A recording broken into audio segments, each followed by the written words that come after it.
रहमतुल्लाहि व बरकातुहू। तो दोस्तों आज हम बात करेंगे पंजाब के इलाके के बारे में। पंजाब के इलाके के बारे में हर शख्स उससे वाकिफ है कि अभी वहाँ के क्या हाल चल रहे हैं, क्या हालात हैं और लोग मुसीबत ज़दा हैं। और भारी बारिश और बाढ़ के वजह से लोगों के घर तबाह हो गए, उनकी खेत खलियान और उनके कारोबार, उनके घर, उनके बच्चे, उनके जानवर, यहाँ तक कि सब चीज़ उनकी बर्बाद हो रही है।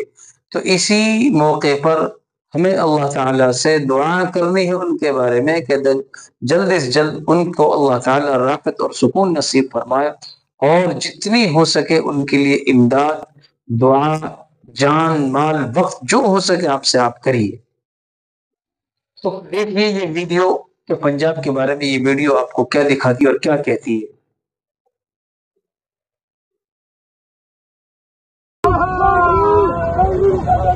दोस्तों, पंजाब इस समय बहुत ही बड़ी मुसीबत से गुजर रहा है। चारों तरफ पानी ही पानी नजर आ रहा है। लोग घरों से बाहर निकलकर सुरक्षित जगहों पर शरण ले रहे हैं।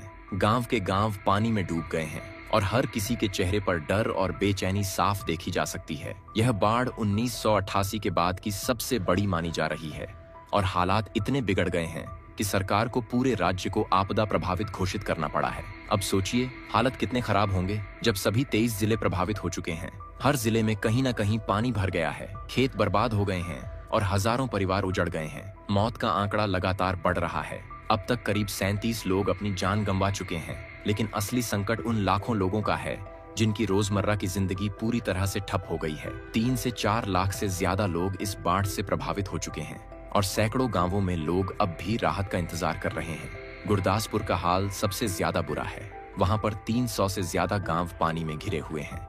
रावी नदी का बांध टूटने से और ज्यादा तबाही मची है। लोग अपने घर छोड़कर सुरक्षित जगहों पर जा रहे हैं, पर जिनके पास साधन नहीं है वे लोग छतों पर या ऊंची जगहों पर फंसे हुए हैं। सेना की टीमें नावों के सहारे लगातार लोगों को निकाल रही हैं, पर पानी इतना ज्यादा है कि हर जगह पहुंच पाना मुश्किल हो रहा है। अमृतसर में अजनाला का इलाका पूरा पानी में डूब चुका है। होशियारपुर के गढ़शंकर इलाके में भी हालत खराब है। वहीं कपूरथला, फिरोजपुर और फाजिल्का के गांव भी बुरी तरह से प्रभावित हुए हैं। इस बार की बाढ़ के पीछे सिर्फ पंजाब की बारिश ही जिम्मेदार नहीं है, बल्कि ऊपर के इलाकों में यानी हिमाचल और जम्मू कश्मीर में हुई जोरदार बारिश का असर भी सीधा पंजाब पर पड़ा है। सतलुज, ब्यास और रावी नदियां उफान पर हैं और इनके साथ मौसमी नाले जिन्हें छोहें कहते हैं वे भी भर गए हैं, जिससे पानी और ज्यादा फैल गया है। मौसम विभाग ने बताया है कि अगस्त महीने में पंजाब में सामान्य से 74% ज्यादा बारिश हुई है। सिर्फ गुरदासपुर जिले में ही 181% ज्यादा बारिश दर्ज की गई है। जब इतनी बारिश होगी तो नदियां कैसे शांत रहेंगी? सबसे बड़ी चिंता यह भी है कि भाखड़ा और पोंग जैसे बड़े डैम इस समय खतरे के करीब भर गए हैं और जब डैम भर जाते हैं तो सुरक्षा कारणों से पानी छोड़ना पड़ता है। जब पानी छोड़ा जाता है तो नीचे के जिलों में बहाव और तेज हो जाता है। हरी के हेडवर्क्स पर तो करीब 3 लाख क्यूसेक तक पानी दर्ज किया गया है। सोचिए इतना पानी एक साथ छोड़ा जाए तो निचले इलाके कैसे बच पाएंगे? यही वजह है कि सतलुज और ब्यास के किनारे बसे जिले सबसे ज्यादा प्रभावित हुए हैं। लोगों का कहना है कि अगर पहले से तैयारियां की गई होती तो नुकसान थोड़ा कम होता, नालों की सफाई समय पर होती तो पानी का बहाव आसान होता। लेकिन हर बार की तरह इस बार भी तैयारियों में कमी रह गई और जब बारिश ने जोर मारा तो पूरा सिस्टम फेल हो गया। अब लोग कह रहे हैं कि सिर्फ राहत देना ही काफी नहीं है, बल्कि लंबे समय के लिए ठोस कदम उठाने होंगे ताकि हर साल बाढ़ के डर से लोग दहशत में न जिएं। गांवों की हालत देखने लायक है। लोग अपने मवेशी छोड़कर भाग रहे हैं। कुछ लोग मवेशियों को भी नाव में बैठाकर सुरक्षित जगह ले जा रहे हैं, पर हर किसी के लिए यह संभव नहीं है। कई जगहों पर बच्चे, बूढ़े और महिलाएं घंटों तक पानी में फंसे रहे और फिर सेना और एनडीआरएफ की टीमों ने उन्हें निकाला। राहत कैंपों में हजारों लोग रह रहे हैं जहां उन्हें खाने और पानी की व्यवस्था दी जा रही है, पर भीड़ इतनी ज्यादा है कि वहां भी हर किसी तक बराबर मदद पहुंचाना मुश्किल हो रहा है। किसानों के लिए यह बाढ़ सबसे बड़ा झटका साबित हुई है। लाखों हेक्टेयर फसल पानी में डूब चुकी है। खासकर धान की फसल पूरी तरह से बर्बाद हो गई है। अब किसान सोच रहे हैं कि अगला सीजन कैसे संभालेंगे। खेतों में इतना पानी भर गया है कि अभी हफ्तों तक खेती शुरू नहीं हो पाएगी। जिनकी फसल खड़ी थी वे बर्बाद हो गई और जिनकी नर्सरी थी वह भी खत्म हो गई। अब किसान कर्ज में डूबने लगे हैं और सरकार से मदद की मांग कर रहे हैं। सरकार की तरफ से कहा गया है कि विशेष गिरदावरी कराई जाएगी, यानी नुकसान का सर्वे किया जाएगा ताकि किसानों को मुआवजा दिया जा सके। कुछ जिलों में तुरंत राहत के लिए पैसे जारी किए गए हैं, पर किसानों का कहना है कि सिर्फ कुछ हजार रुपए से उनका नुकसान पूरा नहीं हो सकता। उनके मुताबिक ये बाढ़ उन्हें सालों पीछे धकेल देगी। बच्चों की पढ़ाई पर भी असर पड़ा है। 7 सितंबर तक सभी स्कूल कॉलेज बंद कर दिए गए हैं, जिससे लाखों बच्चों की शिक्षा प्रभावित हुई है। पहले ही कोरोना के समय बच्चे पढ़ाई में पीछे रह गए थे, अब बाढ़ ने फिर से उनकी पढ़ाई रोक दी है। कई जगहों पर स्कूलों को ही राहत कैंप बना दिया गया है, जहां लोग रह रहे हैं। हालात यह भी हैं कि बाजारों में सब्जियां और जरूरी चीजें महंगी हो गई हैं, क्योंकि खेतों का नुकसान हुआ है और सप्लाई चेन टूट गई है।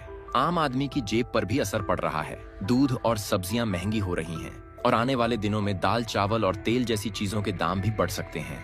लेकिन इन सब के बीच इंसानियत की कहानियां भी देखने को मिल रही हैं। कई जगह युवा खुद नाव लेकर फंसे लोगों की मदद कर रहे हैं।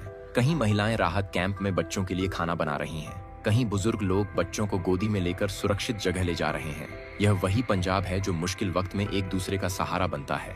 अब सवाल ये है कि आगे क्या होगा। मौसम विभाग का कहना है कि 4 सितंबर से बारिश में थोड़ी राहत मिलेगी, लेकिन नदियों का पानी धीरे धीरे ही घटेगा।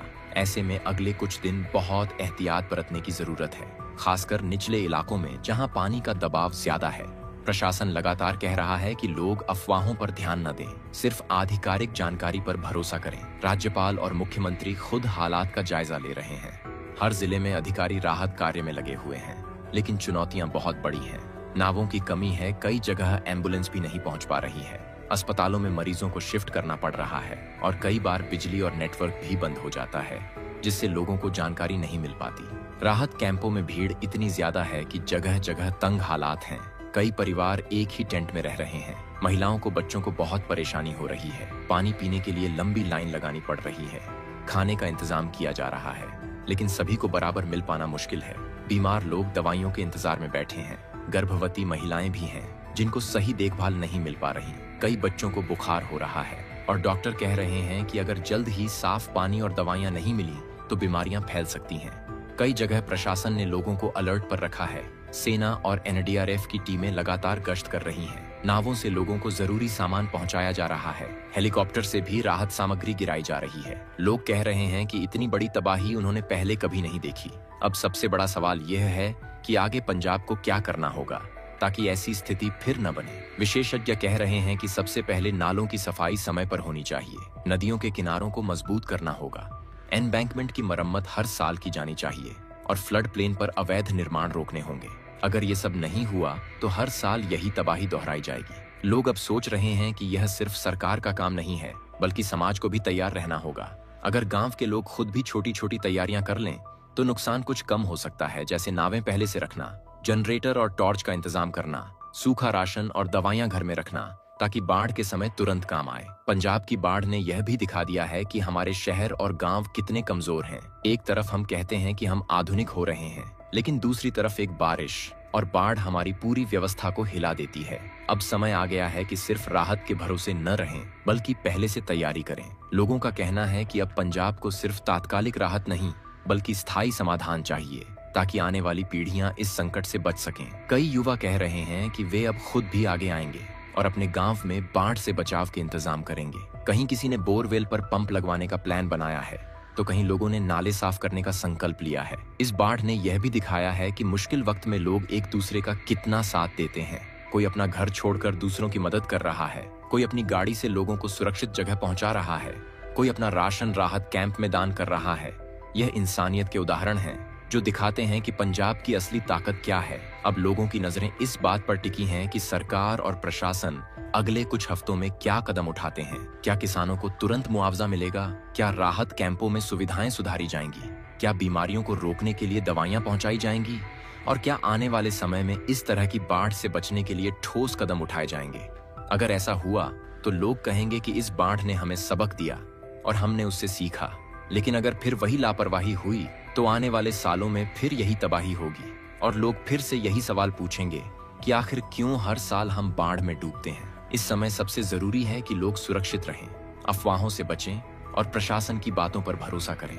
अगर कहा जा रहा है कि पानी बढ़ सकता है तो वहां से तुरंत निकल जाएं। अपनी और अपने परिवार की जिंदगी को खतरे में न डालें। राहत कैंपों में जाएं और धैर्य रखें, क्योंकि यह वक्त भी गुजर जाएगा। दोस्तों, पंजाब का यह बाढ़ संकट हमें यह सोचने पर मजबूर करता है कि इंसान कितना भी मजबूत क्यों ना हो, प्रकृति के सामने उसकी तैयारी कितनी कमजोर साबित हो सकती है, लेकिन साथ ही यह भी दिखाता है कि इंसान अगर मिलकर मेहनत करे तो हर संकट का सामना कर सकता है। आज पंजाब कठिनाई में है, लेकिन कल वही पंजाब फिर से खड़ा होगा और चढ़ती कला की मिसाल पेश करेगा। तो दोस्तों, आज के लिए बस इतना ही। अगर आपको यह वीडियो अच्छा लगा तो इसे लाइक जरूर करना, अपने दोस्तों और परिवार के साथ शेयर करना, और हाँ, नीचे कमेंट करके हमें बताना कि पंजाब की इस बाढ़ को लेकर आपके क्या विचार हैं। और चैनल को सब्सक्राइब करना मत भूलना, ताकि आगे भी ऐसी ही सच्ची और जरूरी खबरें आप तक पहुंचती रहें।